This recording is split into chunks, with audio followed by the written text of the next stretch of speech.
Hello everyone, I'm Venivi Mahendra and welcome to our post-budget analysis. Just a few hours ago, Finance Minister Nirmala Sitharaman presented her fifth straight budget, in which she focused on the agriculture sector heavily. From envisaging India becoming a global hub for Sri Anna or millets, extending the agriculture credit target, to setting up decentralized storage capacity, the sector gained a lot of attention. To decode this, we have with us Chirag Jain, partner public sector consulting, Grand Thornton Bharat, with us today. Hi, Chirag. So I want to first start off the interview with the basic question of, how did you perceive the budget and what are your thoughts upon the budget? Do you think the government ignored certain sub-segments that they should have also focused on, or do you think they have lived up to all the expectations that you had from this budget? So I think it's a great positive budget. It talks about all the key important ingredients about inclusiveness. It talks about women beneficiaries. It talks about farmers. It talks about tribals. And if we talk about the overall ecosystem, I think it's an inclusive budget, which try to work about with about 14 crore small and marginal farmers in the country. And it's something a direction and the right step which has really moved forward. If you see from the overall growth and the budget perspective, it touches about the complete ecosystem of agribusiness, starting from the pre-production, the production side of it, which talks about the key important ingredient which farmers require to really produce their crop, followed by the post-harvest infrastructure areas, which includes the infrastructure, the cold storages, the warehouses, and definitely the third important component, which is the marketing and the branding component. If we see the farmers and the corporates, right, and we really need to export further, if we really need to uh, get into the processing areas and couple of new initiatives, it's the both the hands has to meet the pre-production, the production parts of it, which includes the right quality material, the pre-planting, the production areas, the right crop seasonalities, the weather monitoring pattern. Everything has to be really fine-tuned to really meet the requirements of corporate so that it can be exported or it can be processed.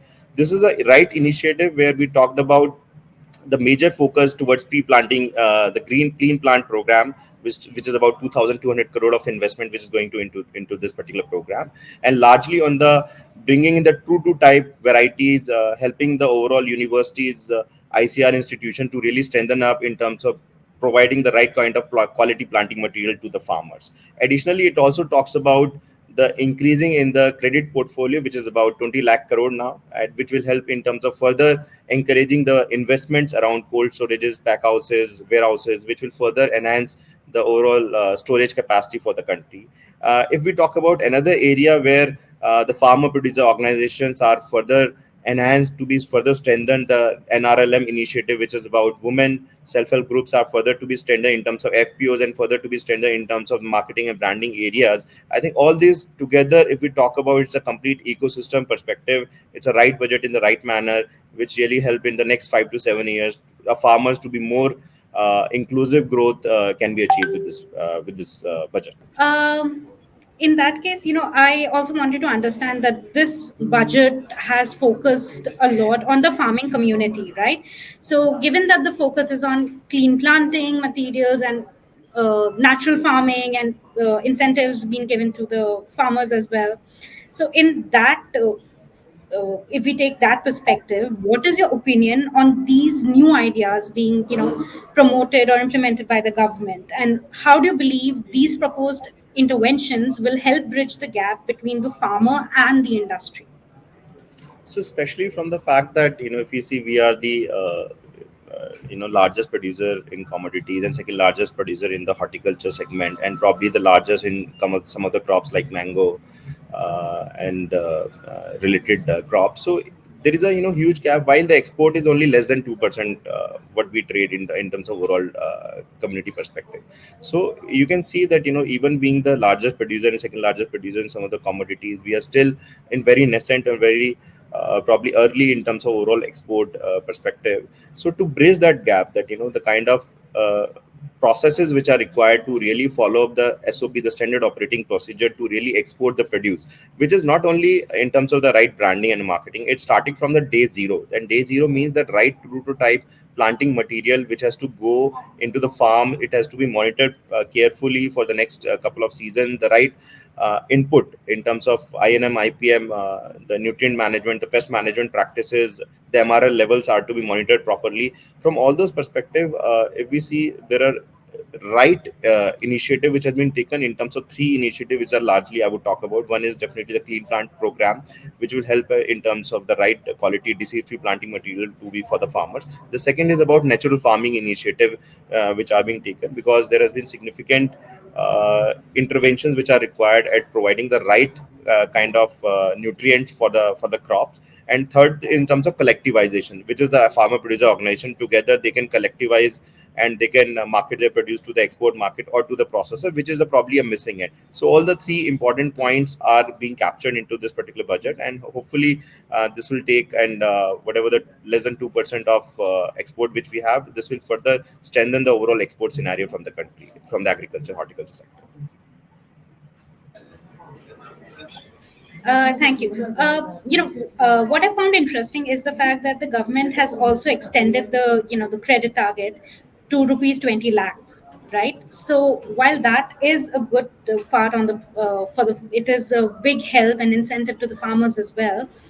The question that comes down to is the fact that is there actually a correlation between extending the credit target and the yield or the productivity that comes out of the farmers? Because if I'm not wrong, RBI, there's a particular report that was taken out by RBI, and in that it was mentioned that actually the correlation is nil to none. It's very minimal.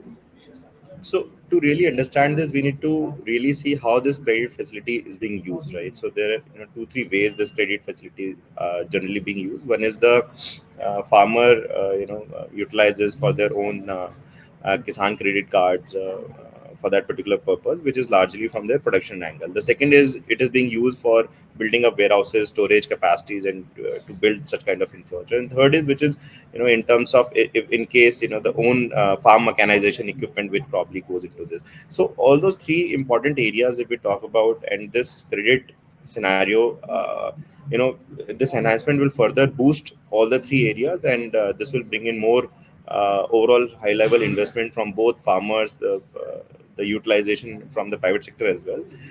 But if we talk about especially from the productivity standpoint, I think there is very limited impact which will only come in. It's only the perspective that, with this money in hand, with the right time credit in hand with the farmers, it will help in buying the right produce at the right point of time, which will eventually help the farmers to grow the produce better. But there is a direct proportion is not there in terms of productivity enhancement.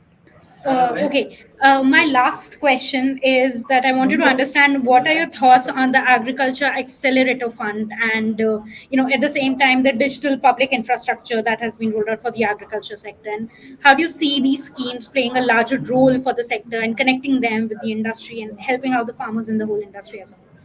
Right. I think we need to really understand how this digital infrastructure, which the government agriculture infrastructure they wanted to build, is something. I'm a farmer, which is into probably a Nasik region, and I wanted to just understand, what is the overall weather monitoring, what is the market information, where the market is, what is my crop estimation which can come, what is my soil, related information which is there, what probably could be the potential markets which are nearby, both exports and the domestic ones. So if that is something which is naturally being given to a farmer, really enable them in terms of their own empowerment. That's the larger mandate of digital implementation program, the agriculture implementation program, which currently being thought of. And this is really give a it's a vision for next 10 years, for the country, and which can really help and empower farmers to be more comfortable while doing this. And if we talk about something, this also bring in a lot of productive partnerships. There will be a lot of BDS provider, the business development service provider, which can come into the ecosystem, and they can really help the farmer to really improve their overall yield. So Grant Thornton, being a program manager to a couple of programs, are already implementing 200 such clusters in the country, where such all the information and the digital infrastructure is being built where all the BDS providers are being looped in, and which enhances the overall productivity and the overall implementation of the programs. And the innovation through the acceleration fund would further strengthen this the initiative. Okay. Lastly, in terms of decentralized storage capacity, wastage is a big issue for us, right? When it comes to grains, when it comes to basic food, wastage is a very big problem for us. So, with the whole idea of decentralized storage capacity, how do you think this will help in curbing the whole issue? And I mean, of course, it's not going to happen overnight, but how do you, I mean, from your perspective, how do you expect the government to roll this out in a way that covers the whole industry and helps people faster? So we also need to understand from the perspective that agriculture is a state subject, right? So most of the decisions which are there are rely on the state to take this quickly. And when we talk about storage, I think it's a quick initiative which has to be done. And for doing that, already most of the produce has already moved towards the state warehousing capacities. Already state decentralized storage has already been implemented in the states, and it's being significantly and successfully being done, especially for the grains. And this is the right step, especially from the fact that farmers are looking forward for storage which are very nearby to them. And for nearby to them, the overall ecosystem, if we talk about the state as a major role to play. And I think when we have those ecosystem in place where state can enable this storage capacity, this will be a right step for the farmers. Lastly, Chirag, if you have to, give me an idea or rather any last moment points that you want to talk about the whole budget uh, as a whole for the sector, how great it has been. What are the hits and misses, if you could basically give me? I think there are a lot of hits, but one miss which I think I can talk about is towards. I think if we talk about the agri input industry as a whole, there would be about. I think last year itself, government has spent approximately 1.5 lakh crore only in the urea subsidy and the nutrient subsidy they have given. So this is a huge amount, which is more than the agriculture budget itself, right? So with that kind of amount of subsidies which are being given, especially from the fertilizer and the nutrient perspective, I think there are possible solution which can be emerged out of it, from the fact that there are possible partnerships which need to bring in, especially from these agri input players. When we talk about the agri input, obviously it's a complete ecosystem where farmer is considered as a market and farmer is consumer considered to be as a consumer, especially from the mechanization perspective, especially from the insurance perspective, agri input perspective, banks perspective, where farmer is a consumer for them. So we need to bring in all these players together, instead of just pushing up possible subsidies around this. It would be more useful if we can bring out a program which is about productive partnership for the clusters toward these farmers, which will be more useful farmers from the long term perspective.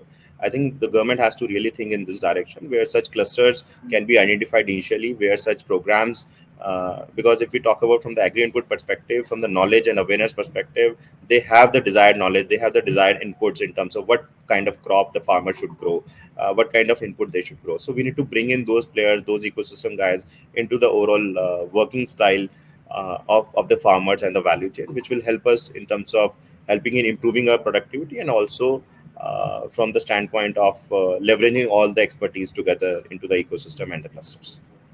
Thank you so much for your inputs, Chirag. And you have given us a lot of insights on the budget and the agriculture sector. And with this, we come to an end of our post budget analysis series, this one focusing specifically on the agriculture sector. Thank you.